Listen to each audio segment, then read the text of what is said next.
Mike, I want to talk about your new book. I know you did not time the plot to change America to coincide with the demonstrations, riots, and unrest which has swept the country, but it is coming out next month. How timely is your title? Hugh, I'm benefiting greatly from this. If you can only do one thing, do great things or do timely things, sometimes I wonder which one you should choose. I hope I have done both, but at least it is timely. Look, I detail in my book precisely how this replacement of the American narrative, of the American story with a counter narrative in order to introduce, socialism really in America, Marxism, a larger role for the state in America, in the lives of Americans. And Americans have always rejected this. This is why I call it the plot to change America, because it's been happening really since the 20s, but it really went into overdrive in the 1960s. And it went into overdrive then because the establishment, the Eastern establishment, the then white Eastern establishment panicked. The riots, there were 700 riots between 65 and 71. Lots of lives lost, hundreds of millions of dollars in property damage. And they accepted a lot of bad ideas from the ideologues. They betrayed the promise of the civil rights movement. And I see something similar now, and it worries me. Identitarianism is the culprit, Mike. Would you explain to people what identitarianism is? Yes, it is replacing. So they realized that the worker was not going to overthrow the system. There had only been one successful revolution since 1848, and that was in 1917 in Russia. So they replaced the worker with identity groups. They replaced the worker with new groups based on race, sex, gender, sexual orientation, and they had to fill them with grievances, right? And this is, the history of Black Americans is unique.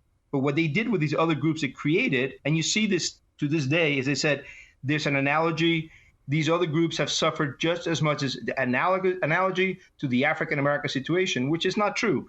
And they fill them with grievances, and then they can expect to replace the American narrative with socialism. At its core, this is what identitarianism is, what identity politics is. Mike Gunn, to what end? What do people want? I mean, you and I both know you are originally Cuban. And so you know what happened to your home country, and we know what every socialist state we know what Venezuela is like today.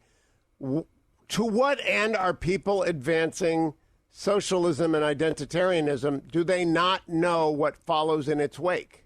Well, not only did I benefit, it was a searing experience, my first 12 years in Cuba, but then I have lived at least a year in 7 countries. I was a foreign correspondent. I was an American correspondent for the Wall Street Journal for 11 years. I worked for The Wire. So I lived all over the world in Asia and Europe and some in Latin America. What it is, so the counter narrative, it's the best example of it is the 1619 Project, right? Not too far from where I live. You have to explain people what that is, because while you and I know what 1619 Project is, we got a lot of Steelers fans listening. They won't understand it. Okay.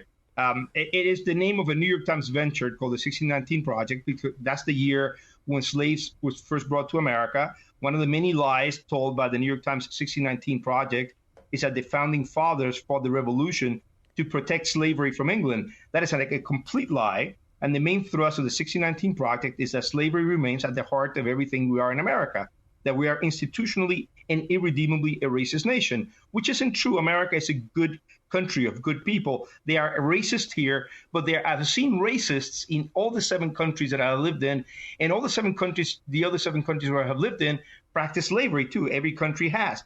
The most important thing that your listeners should take away about the 1619 Project, it is a curriculum. It is being taught in some 4,500 classrooms across the country. And it is replacing, so I was going to say, a statue of George Washington was toppled near me in D.C., and some vandal spray painted the number 1619 on it.